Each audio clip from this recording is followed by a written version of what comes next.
We've reached footnote 564. This footnote goes here in explaining this ayah or this portion of the ayah where Allah says, أعوذ بالله من الشيطان الرجيم فأما الذين في قلوبهم زيغ فيتبعون ما تشابه منه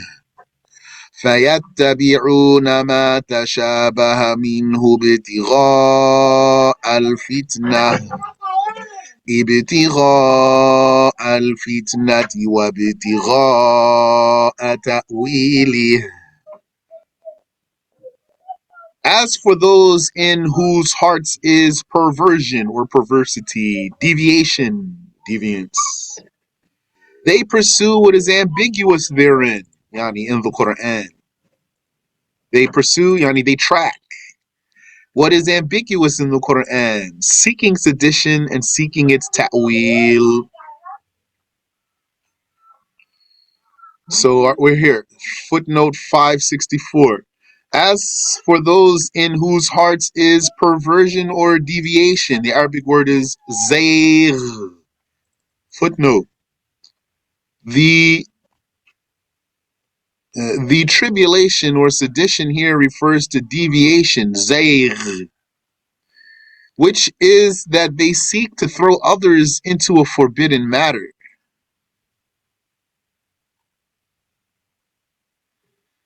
They misinterpret these verses to misguide the Muslims because their goal is to lure the Sunni into their invalid belief. That they think they're pulling him into a valid belief.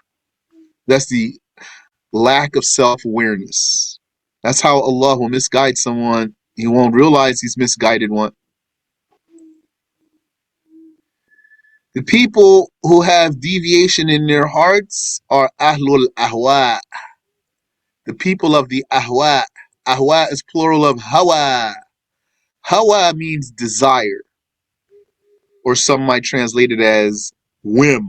So the Ahwa are the desires or the whims. Yani Hawa means hub, love. It's the desire. But someone might translate it as whim. And what's meant here when we say the people of deviation are Ahlul Ahwa, the people of the Hawa, people of desire or desires, this means these are people, they have something in their hearts. What's that in their hearts? It's something that they prefer, something they like and something they want. You must be mindful here, because you might be someone who has a hawa in your heart to one degree or another degree. We are right here now talking about deviant creeds. Like for some people, they love to worship Jesus, for example, or they love to say there's a Trinity, or they love to believe God is inside of themselves or something, and they will argue for it, and they will be dishonest, and they will, if you try to corner them, they will try to dance around your question and get out of there, because they are supporting something that they have in their hearts, and most likely lacking in self-awareness. But people have something in their hearts also to other degrees, lesser degrees. Like someone, what he loves to do is to humiliate others, for example, to humiliate the Muslim. He wants to, he will do so, he will strive for it. He will justify for himself. Or the like, something else. Or he wants to do bad things. So he justifies that for himself. He has a hawa, shahwa. He has a shahwa, have a desire in his heart, but a filthy one.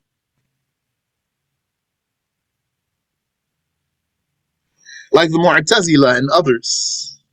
Yani, we mostly use this verse for talking about the anthropomorphists, those who have deviance in their hearts. They pursue what is ambiguous in the Quran.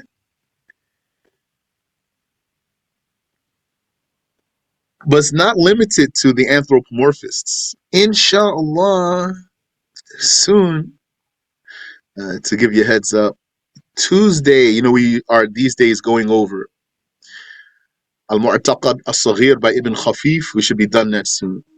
So the next thing I want to go over is the section of Al-Muhkam wal-Mutashabih by Imam As-Suyuti from his book Al-Itqan. So you're going to see all kinds of information in there. This ayah doesn't address only the anthropomorphists. Rather, all the people of devious desires, they fit this description. We're talking in particular those who are attributed to Islam, though. Like the Mu'tazila and others, the anthropomorphists, they use ayats of the Quran to substantiate their preconceived notions and their devious beliefs about God being a body in the sky. What's the Mu'tazili going to do? He's going to bring you an ayat to deny destiny when we know there's no such ayat in the Quran. What's a Khariji going to do? He's going to bring you an ayat to tell you that if you commit a major sin, you're a kafir. And we know there's no such ayat in the Quran. All of these people are people of desires, and all of them have referred to verses of the Quran to substantiate their false beliefs. So let me be clear for you here. This footnote here is supposed to be explaining what the zayg is. What does it say here in this footnote? The tribulation is the fitna. The sedition here is the fitna. So the ayah has in it, فَيَتَّبِعُونَ فَأَمَّا الَّذِينَ فِي قُلُوبِهِمْ زَيْغٌ. As for those who have zayg in their hearts, so that's one thing that needs to be explained. فَيَتَّبِعُونَ مَا تَشَابَهَ مِنْهُ ابْتِغَاءَ الْفِتْنَةِ. They pursue what is ambiguous in the Quran, seeking fitna. The fitna needs to be explained. وَابْتِغَاءَ تَأْوِيلِهِ, and seeking its ta'wil. The ta'wil needs to be explained. What's the zayg? The zayg is the inclination away from the truth, the inclination towards falsehood, the deviation, the perversity, etc. Let's take another look at that footnote here. The tribulation or the sedition here refers to deviation, zayg, which is that they seek to throw others into a forbidden matter. This is their fitna. They misinterpret these verses to misguide the Muslims. So here, this footnote, وَابْتِغَاءَ تَأْوِيلِهِ, goes here, the sedition. Seeking its and seeking fitna. Here's the footnote. The tribulation, the fitna, or the sedition here, the fitna refers to the deviation, the zayg,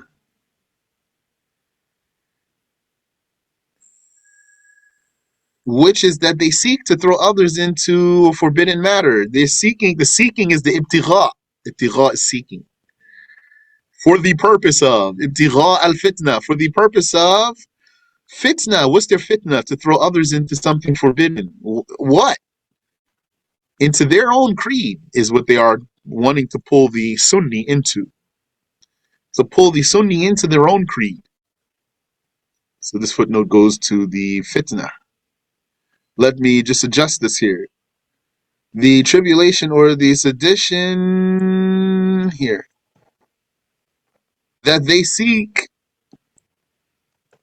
is to throw others into a forbidden matter. Now it's clear. This is a little bit jumbled there. So, ibtigha al-fitna, seeking fitna. Here's the footnote. The tribulation or sedition that they seek, the fitna that they seek, is to throw others into a forbidden matter. This is about the anthropomorphists. They misinterpret these verses to misguide Muslims because their goal is to lure the Sunni into their invalid belief. He's going to be happy with you, that Wahhabi, when he confuses you. Some person never talked to a Wahhabi before, and then when he meets that one that he can confuse, And then that one is saying, huh? What? He's going to be so happy inside. That Wahhabi is going to be so happy. Then that one's going to go back to his teachers and say, what? Can you explain this to me? What is this hadith of the slave girl? What is this? Comes down at nighttime. What is he saying here? What did? How come we can say he has knowledge and power and will, and we can't say he has face and eyes and hands? Tell me.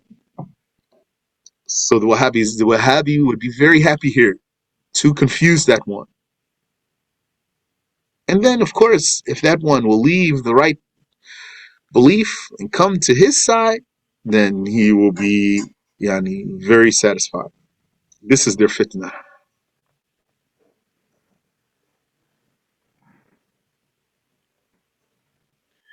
But don't be fooled here. The Wahhabis are horrified of us. I'm not talking about on a physical level. I'm not talking about a physical fight here. I'm talking about a mental level. I'm talking about on a creedal level.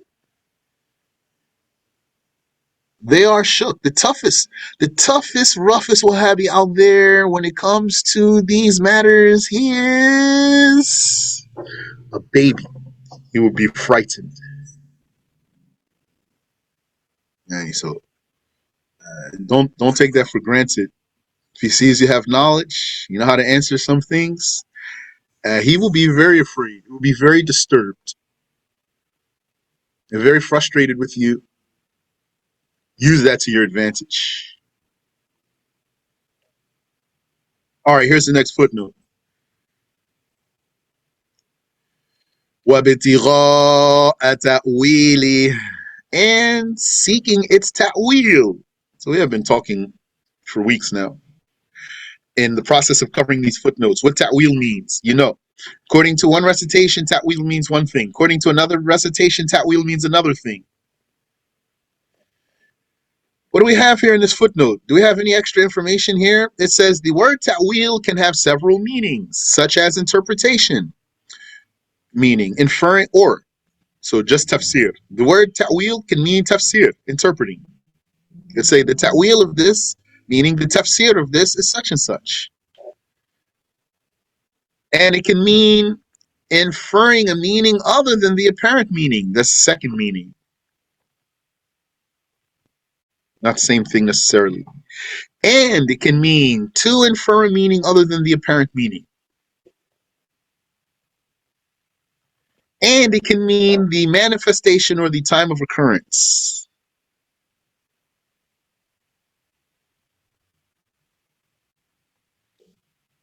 And it has other meanings. We saw that last time when we looked at the quote of Al-Fayruz Abadi from his book Basairu Dhawi Tamyiz. Review your lesson from last week, inshallah.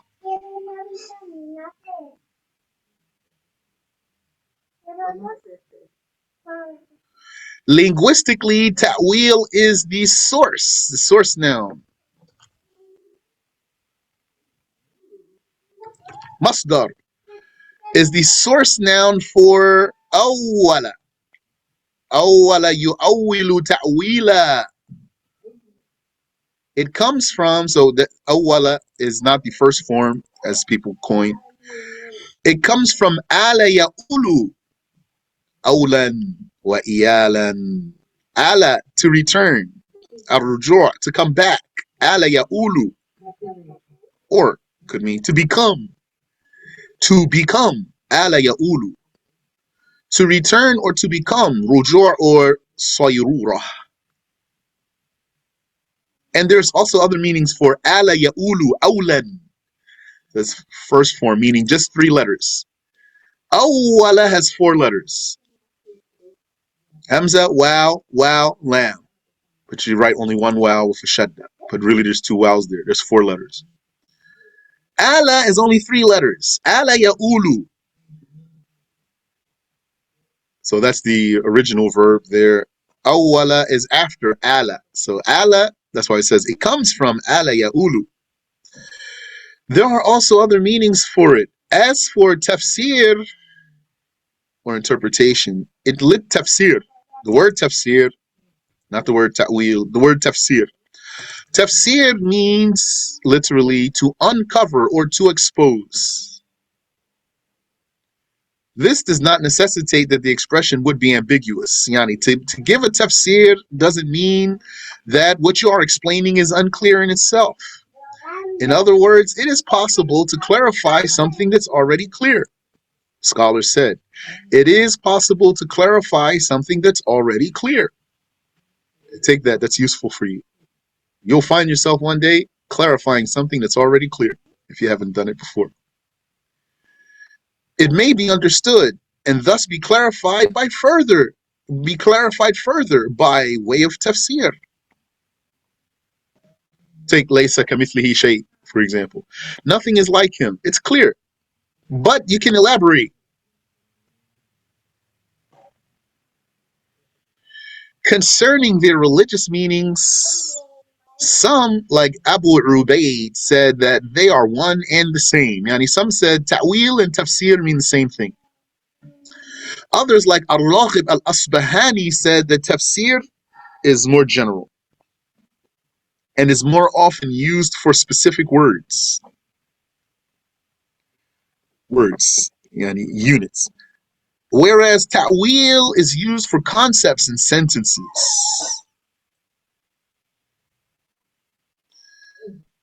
Some said that tafsir is clarification of a word that only has one meaning, and ta'wil is to specify a meaning according to evidence for a word that can have several meanings. Any question here? Here's the next footnote. What do you mean by the ta'wil is more general? What does it mean that ta'wil is more general? What does it mean that ta'wil is more general? Let's see here. So he explains. So Ar-Raghib al-Asbahani, he said that tafsir is, more general means is broader, has broader application. You use it in a broader sense. And it is more often used for specific words. So it's broader. What that would mean is ta'wil is a tafsir. If we say tafsir is broader and ta'wil is not as broad, it means the ta'wil is a tafsir, because tafsir is broader than ta'wil. It covers ta'wil and more than ta'wil. Tafsir is more general and is more often used for specific words, whereas ta'wil is used for concepts and sentences as opposed to specific words. So that's what Ar-Raghib al-Asbahani said.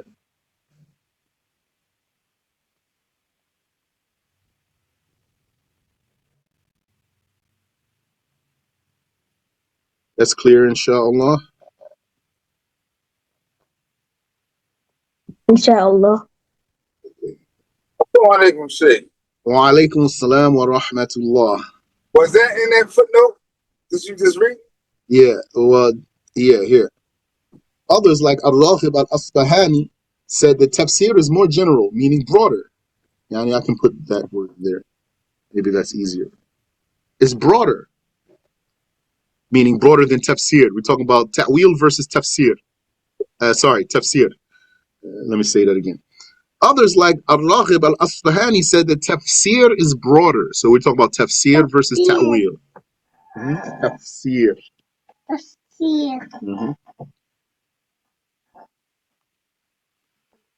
So tafsir is broader, means covers ta'wil. A ta'wil would be a tafsir. But a tafsir is not necessarily a ta'wil, according to Ar-Raghib al-Asbahani. We said here, Abu Ubaid said they are the same. Tafsir and ta'wil, same thing. You can say the tafsir, for example, ما منعك أن تسجد لما خلقت بيدي. Oh, Iblis, what prevented you from prostrating to what I created? Biyadai. So we can say the tafsir of that is, or we can say the ta'wil of that is, according to Abu Ubaid, it's the same thing. Tafsir and ta'wil are the same thing. Al-Raghib al-Asfahani is saying tafsir is broader than ta'wil.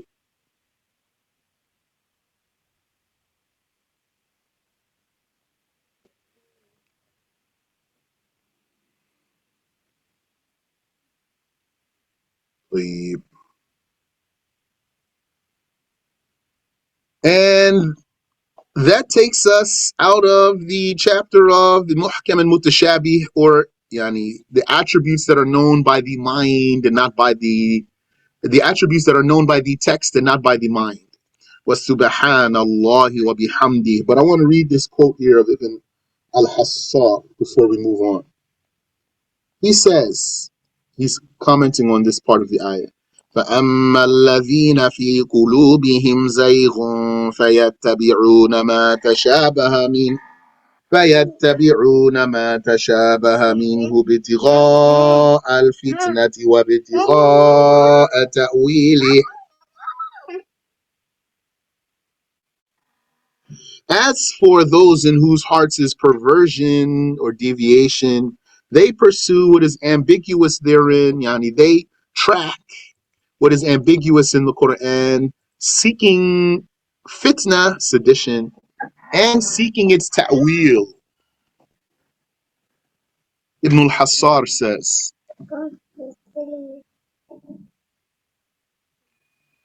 this means that whoever does not have certainty about the decisive verses.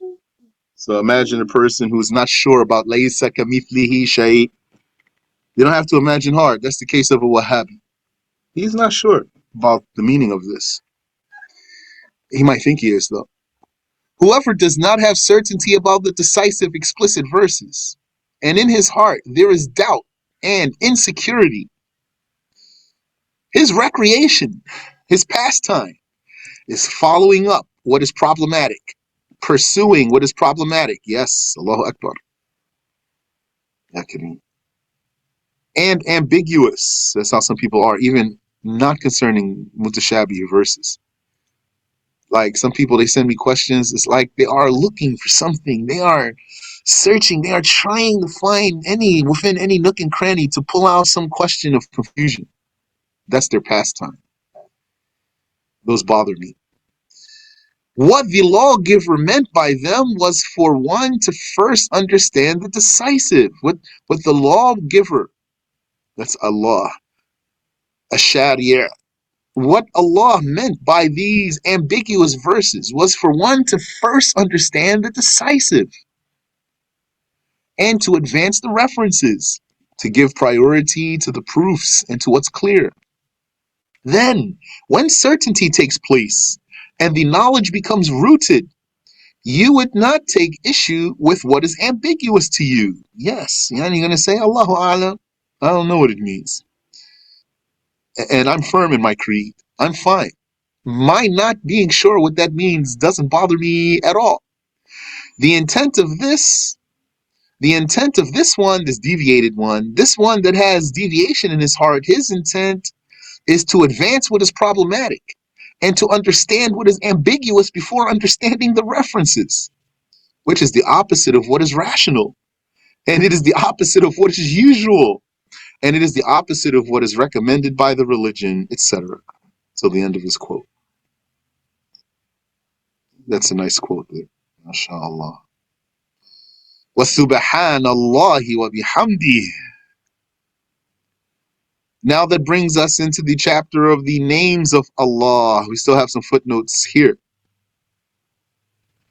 Any question before I proceed?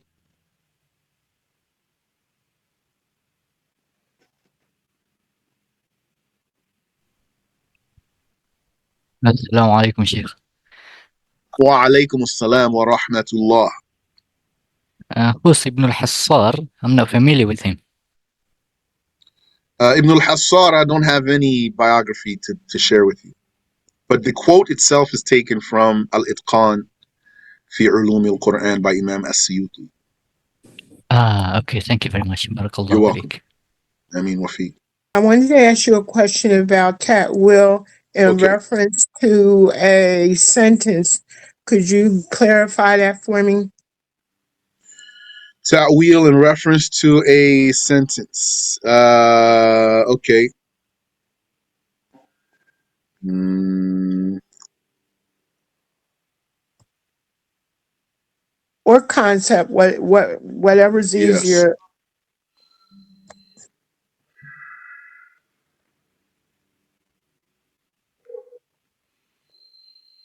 MashaAllah. Mm,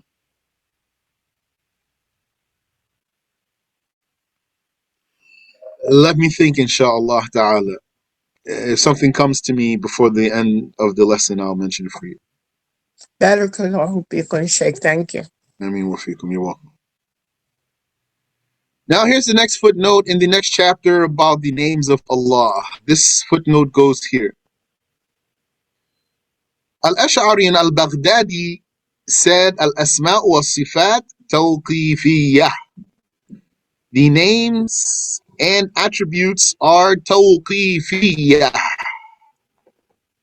Discontinued, halted, stopped, meaning limited to the revelation. That's what it means. Limited to the revelation. Not comparable, not analogous. Footnote, Ibn Furak says in Maqalatul Ash'ari that the Imam considered, that's Al-Ash'ari, considered that all of the original languages are revealed. All the original languages. English, for example, doesn't appear to be an original language. It doesn't mean it's bad language, though. And hence are based on tawqif. That means as they are revealed. Yani, Adam, Allah made him know the original languages. So did he just decide which words, what word to use for what thing? You say, this thing here, I'm going to call it a bird. And this thing here, I'm going to call it a rock. No.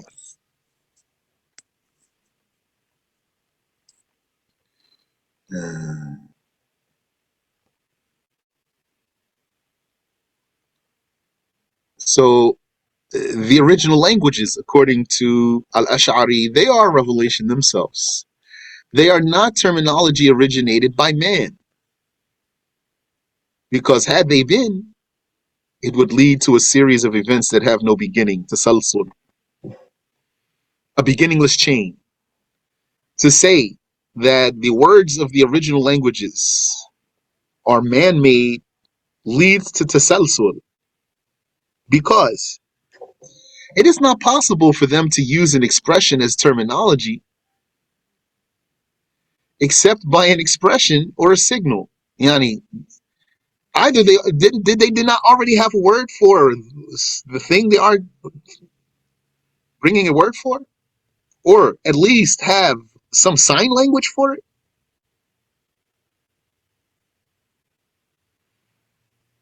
And if they did, then how that's going to be understood? All of that would not be understood unless there were something else that made it understandable. Yani, either the languages, the original languages, the words of the original languages have meanings from the beginning, or the humans made them up. This is what's being supposed. Humans made these words up, but how would they make it understandable? They must have then already had something before that to make these new words understandable. So then that which they had before that, that's original, or they made that up too. So if they made that up too, then they must have had something before that to make it understandable. Then that one, it's original, or they made that up too. And then we'll keep going. So it must be then that the original languages are by revelation in the first place.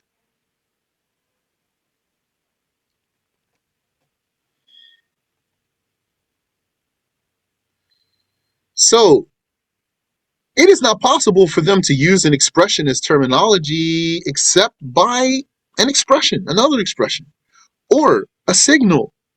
And all of that would not be understood unless there were something else that made it understandable. I'll give you an example. Don't they say in basketball, stealing? This means something to them. So if you stole in basketball, this has a meaning. So how are you going to know what this means? You must have something to make this understandable. Something that was already existing prior to that to make what you are doing understandable here.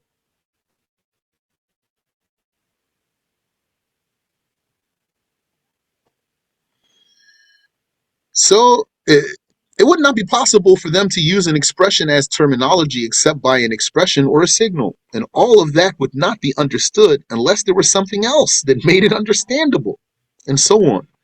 Until that which does not end, you know what I mean, back into the past, going backwards, reversing backwards into the past, trying to find what makes these words understandable, and that is impossible. It is possible that the original references of the languages are by revelation, and then their branches were named accordingly by comparison and deduction. Meaning, what is possible is that the original languages, yani, Al-Ash'ari is saying they are by revelation.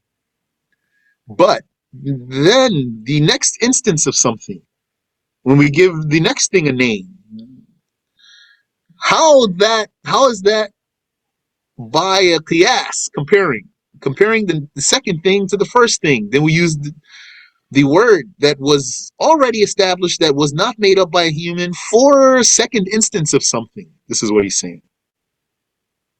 He's saying this is possible, this is valid, but not that the humans made up the words of original languages. No.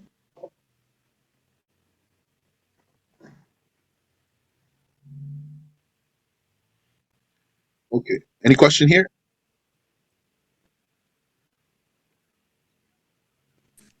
Sayyidi, Assalamu alaikum. May you reread the first sentence, if you may? The original sentence that's being explained? The first one in the footnote. Yeah, Ibn Furak says in Maqalat al-Ash'ari that the Imam considered that all of the original languages are revealed and hence are based on tawqif. Any revelation. Okay. Barakallah feek. Ameen wa feek. And what it seems to be the case is that the very first thing that Adam uttered was Arabic, because he sneezed and then he said, Alhamdulillah. So it appears, why are we saying appears? Because possible that he said it in another language other than Arabic, and that what was revealed to the Prophet ﷺ was expressed to us in Arabic. The Prophet was speaking Arabic. Doesn't Allah tell us in the Quran? Moses said, Abraham said, for example, and all sorts of people say whatever they say. Even the people who talk to Dhul Qarnayn, La yakaduna yafqahuna qawla, their language is so strange, it's not Arabic. But Allah told us, they said, doesn't mean they spoke in Arabic. So Adam sneezed, and we are told that he said, Alhamdulillah. So it seems that he spoke Arabic first, his very first words. It's not explicit evidence, though, that Arabic was his very first words.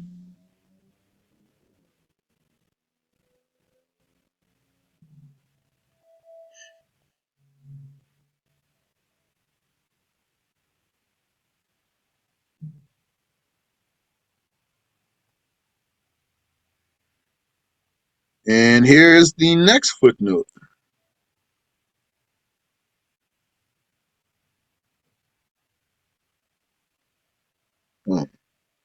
Just telling where the hadith is narrated. This hadith, أعوذ بالله العظيم وبوجهه الكريم وسلطانه القديم من الشيطان الرجيم. I seek refuge with Allah the Great. وبوجهه الكريم, We'll check with how to explain that.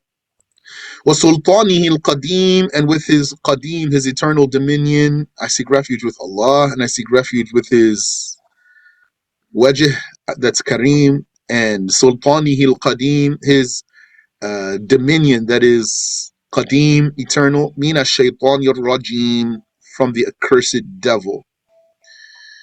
This is narrated by Abu Dawood, and it has a Hasan chain of narration.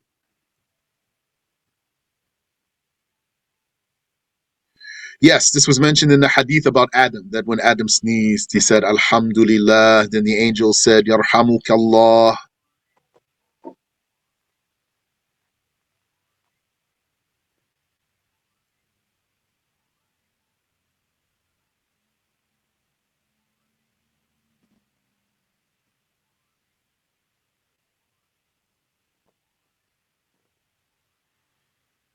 Okay.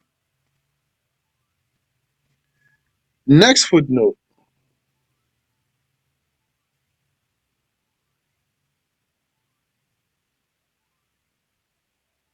goes here. Sheikh, Yes. do you know how many original languages there were? No, I don't. I only know that Arabic and Aramaic, or Syriac, not Syrian, Syriac, the same thing. Aramaic or Syriac and Hebrew, these three languages, they are all original languages. I asked one sheikh who used to teach us Balagha, is Chinese an original language? And he was about to say something, then he said, let me not speak. So I don't know more. Thank you. You're welcome. And let me also draw to your attention that when we say those are original languages, it doesn't mean that they sound like they sound now. They sounded then like they sound now. It's not the case. It's not the case. I asked several mashayikh, sheikhs, whose Arabic is more eloquent? The Arabic of the people from the time of the Prophet ﷺ, or the Arabic of the tribes of Ad and Thamud? Because it was so long ago. And we heard that the Arabs at the time of the Prophet ﷺ, they reached the pinnacle of eloquence. And that's why the Quran was revealed to them, to challenge them in particular, because they were so powerful in language. And the meaning of my question was that, okay, they have powerful, eloquent Arabic. That's the old Arabic. So if it's older, then should be also eloquent in my own mind. So my question then was, what about those old ones? The Prophet ﷺ, his Arabic is more eloquent than theirs. Yeah, I mean, not his personal Arabic, but the Arabic of those people. Every sheikh I asked said to me, if we heard the Arabic of Ad and Thamud, we would not understand what they are saying. That makes sense. Just like if you heard some old English, just read some Shakespeare, you're going to be scratching your head. And Shakespeare wasn't that long ago. You're not talking about thousands and thousands and thousands of years ago.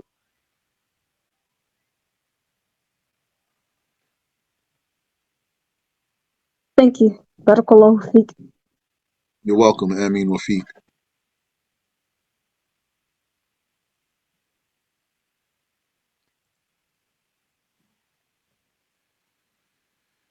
Okay, so here's the next footnote about this word al-muqim, that it cannot be used as a name for Allah. Al-muqim is not a name of Allah. Here's a footnote. This latter expression was unrightfully used in reference to Allah in the book called Qutul Qulub, with a long prayer of remembrance, with a long dhikr. Allah was called in this book Qutul Qulub al-Muqim, in a long dhikr that's in there. Yani, so just, you know.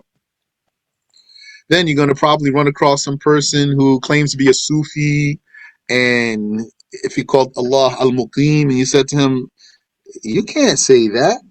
You'll say, yeah, no, what you don't know, that's in the book Kutul Qulub. So now you know. Will be warned. Al-Muqim, which means the resident or the residing one. This is not one of the names of Allah. This is blasphemy.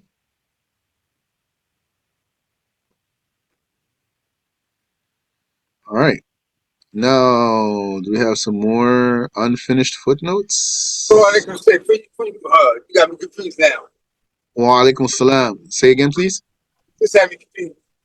When you said you're running through some Sufi, he said something. He said something about this was blasphemy. Tell me what that person said, that new word. Yeah, calling Allah Al-Muqim is blasphemy for the one who understands what that means.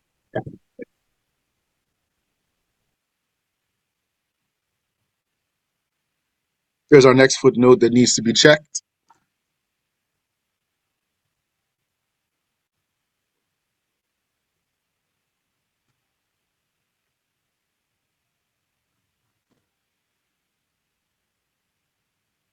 Footnote 573 goes here.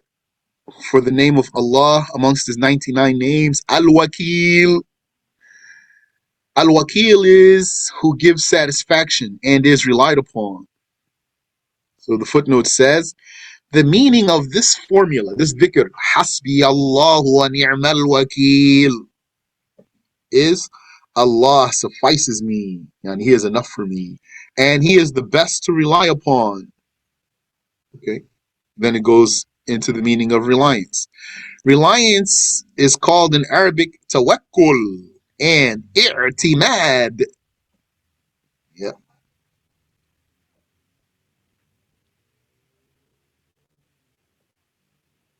Among the obligations of the heart, I don't know if there's a difference between tawakkul and i'timad. Among the obligations of the heart is for the slave's reliance to be on Allah. His tawakkul and his i'timad should be on Allah, for He, Allah, is the creator of everything. The beneficial things, the harmful things, and all other things that come into existence. So Allah is the creator of the harmful things. So don't think Allah will not harm you. Don't think that Allah will keep you out of harm's way. He is the one who creates the harm, and He creates the benefit, and He does whatever He wills. Rather, be careful and take your precautions. And even still, like it was narrated from Ibn Abbas, إِنَّ الْحَذَرَ لَا يُغْنِي مِنَ الْقَدَرِ. Surely caution does not prevent destiny. And all other things that come into existence, He is the creator of them. If the slave believed in that, yani, if the slave had the firm reliance and made his heart firm on it, then his reliance in reference to matters of provision and safety from harm would be on Allah. But yani, still though, remembering how the world operates, it's not a good idea to only have reliance on Allah while forgetting how the world operates. It's not what the Prophet taught us, alayhi salatu wasalam. It's not what the Shaykh taught us also, or advised us. Yani, having reliance on Allah is not a negation of remembering how the world works, how things go. Meaning, you're not going to sit in your house and say, I rely on Allah. If He will, the food will get to my throat. You're going to get up out of your house and go get the food, or you might die there. And you're going to get up and go get the food before you die because you're not going to be able to take it anymore. If the slave believed in that, unless you are really a wali, and you are someone who can find you can find food under a rock whenever you need it. If the slave believed in that and made his heart firm on it, then his reliance in reference to matters of provision and safety from harm would be on Allah. In other terms, reliance on Allah is for one to delegate his affairs to Him and trust in Him, while still working and seeking the normal means to achieve things. That's what I mean by remember how the world operates. What's normal in the world? Fire burns. Things fall down. That's normal in the world. So you're not going to rely on Allah that the fire won't burn you and that the object won't fall down. The Prophet sallallahu alaihi wasallam said in the hadith, لأن يأخذ أحدكم حبله ثم يأتي الجبل فيأتي بحزمة من الحطب أو من حطب على ظهره فيبيعها فيستغني بها خير له من أن يسأل الناس أعطوه أو منعوه. Certainly, for one to take his rope, then to go to the mountain and return with a bundle of firewood on his back, so to sell it and thus buy it, be independent, is better for him than to ask the people whether they give it to him or prevent him. Yani, it's better for a person to seek his means than to just merely ask the people. It was reported about Imam Ahmad, rahimahullah, that he was in need, in dire need. So someone wanted to give him something. He refused to take it. So they told him, okay, I'll hire you. Do you accept? Let me hire you. So then he accepted. So then he got his need fulfilled in this way. The one who hired him preferred to just give it to him. But Imam Ahmad wouldn't take it for free like that. So the person told him, let me hire you then. So he accepted. Sound like with some wisdom in that. Because the average person wouldn't have done that. Yes. Yeah. And it's not even haram. Had he accepted, it wouldn't have been haram because he needed. He was in need. SubhanAllah. That's how some of these slaves of Allah are.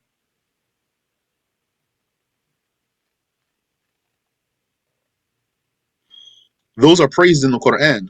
Those who are like that are praised in the Quran.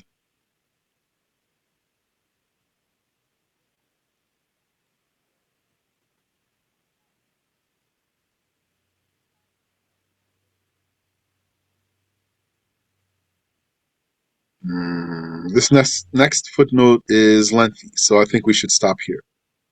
Although I'd like to keep going. Any last question, inshallah? Assalamu alaikum, Sheikh.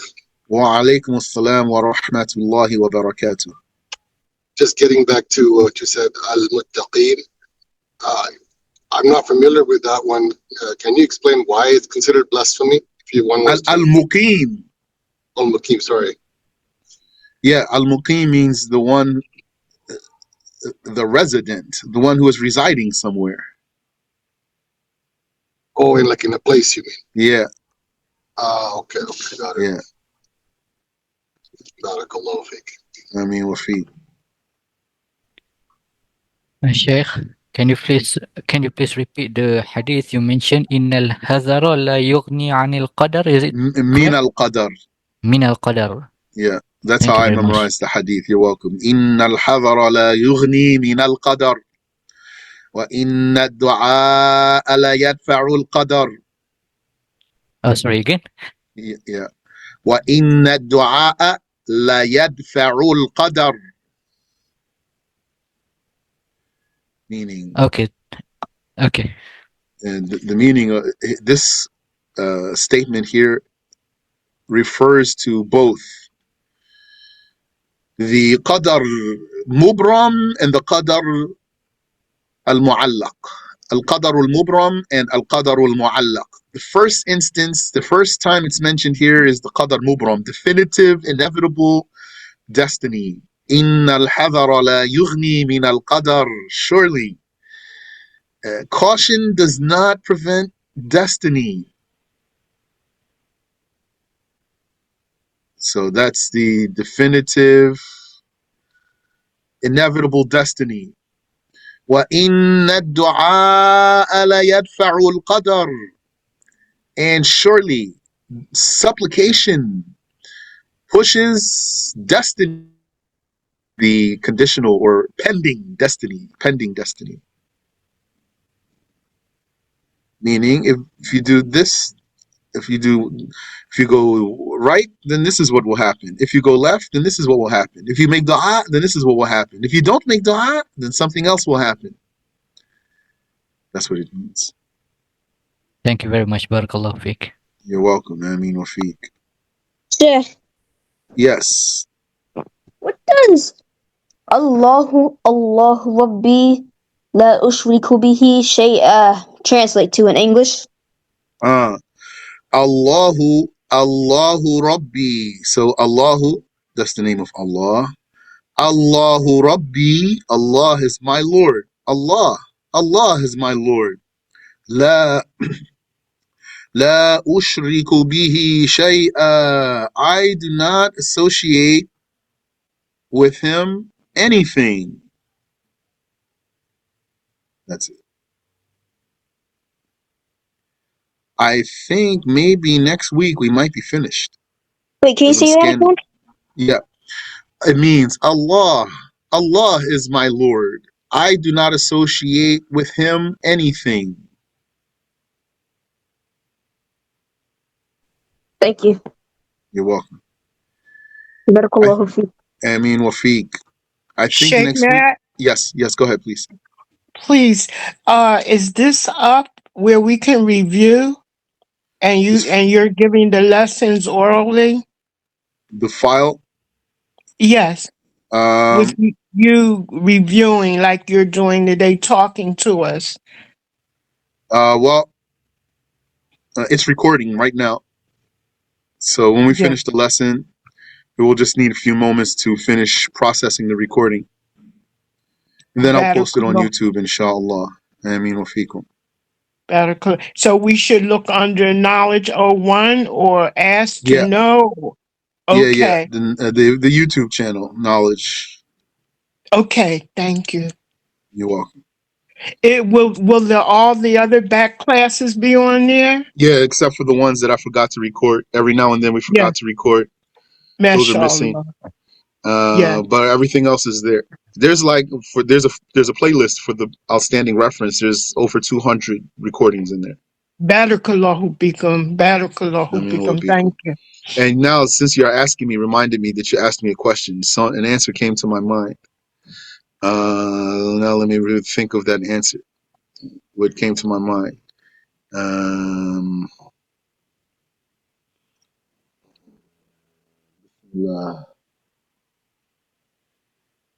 Okay, here's an example.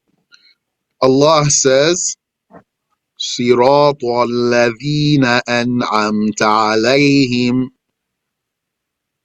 غير المغضوب عليهم ولا الضالين. Ameen is not part of the ayah. So let me ask you, maybe you know.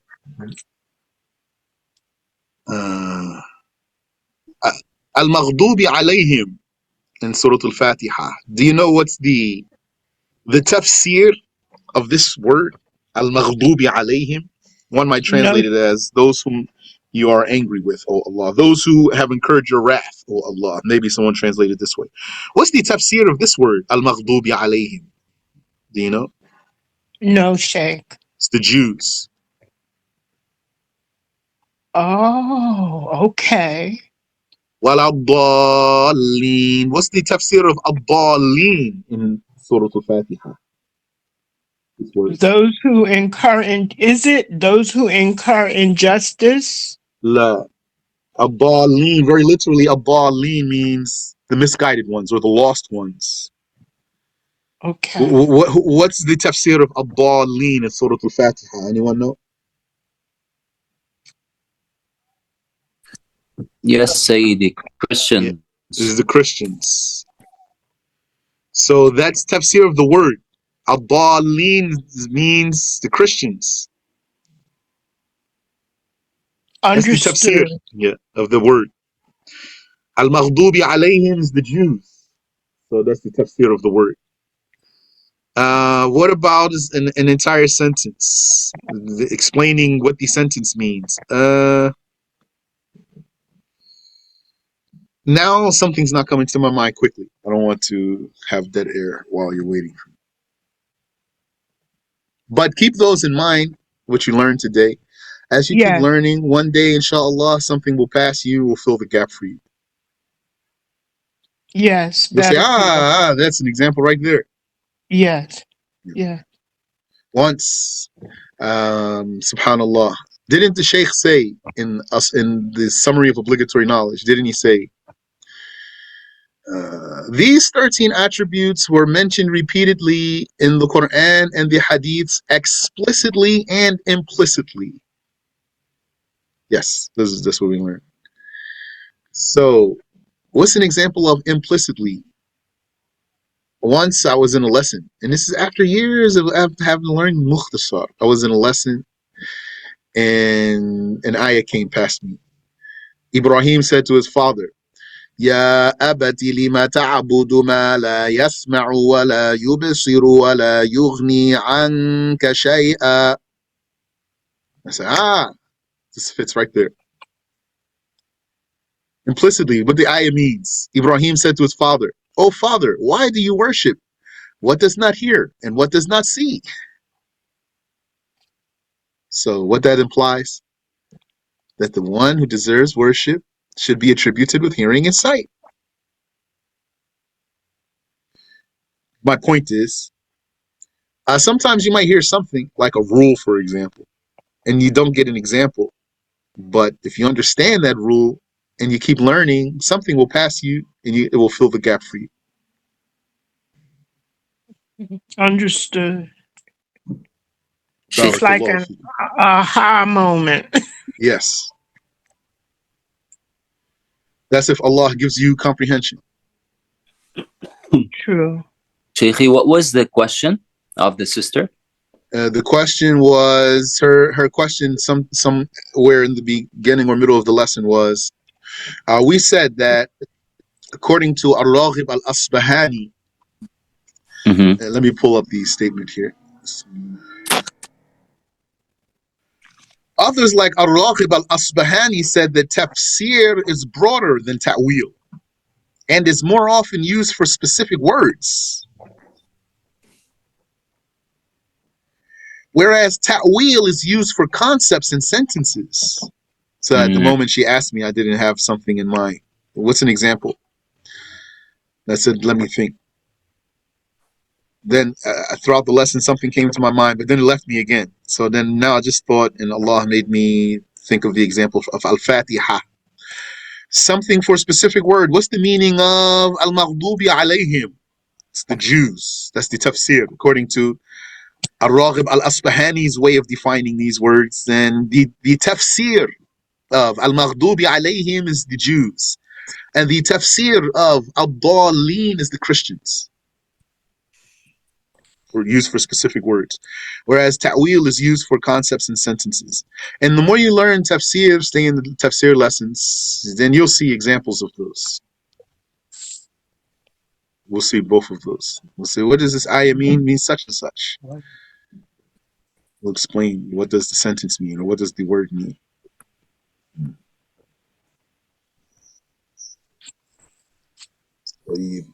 جزاك الله خيرا. آمين وإياكم. Okay. Wallahu a'lam. Yes. May I ask you so I can understand it? I know you said Christians, but before you said that, you said misguided. You said Christians was the tafsir or the Of Ad-Dallin. Yes. Meaning not just the translation. Ad-Dallin means, in a very literal sense, those who are lost. Okay. So, yani, anyone who doesn't find his way is dal. Anyone who doesn't find his way is dal. But that's not what's meant here by the ayah. That anyone who doesn't know where he is. What's meant by the Yes, ayah here, the Prophet himself, alayhi salatu wasalam, he that's explained, Ad-Dallin, here's the Christians. I understood. But in the translation, they would have misguided. Yeah, so Okay. maybe some translations would say the misguided Christians, for example. Or some translations might say the misguided ones, i.e. the Christians, for example. Okay. If a translation only says those who are misguided, then they missed the tafsir. They just translated the Understood. words as they appeared. Understood. Okay. Very nice lesson. Very nice. Alhamdulillah. Bi'awnillahi tabaraka wa ta'ala. Innahu la hawla wa la quwwata illa bih. Barakallahu Shaykh, fikum. Yes. so what is the Arabic word for translation? If you're saying tafsir is Tarjuma. meaning tarjuma. Okay. So the tarjuma of the Al-Fatiha is different than the tafsir, is what you're saying. Unless you explain tarjuma to mean tafsir. But tarjuma means to, yani, it could mean to explain. Isn't Ibn Abbas tarjumanul Quran? He is tarjum, the translator of the Quran, meaning the interpreter of the Quran. Tarjuma. Tarjuma. Translation. When we say Ibn Abbas is tarjumanul Quran, doesn't mean into another language. But usually when you say from one language to another language, that's called tarjuma. Okay. Barakallahu feek. Ameen wa feekum.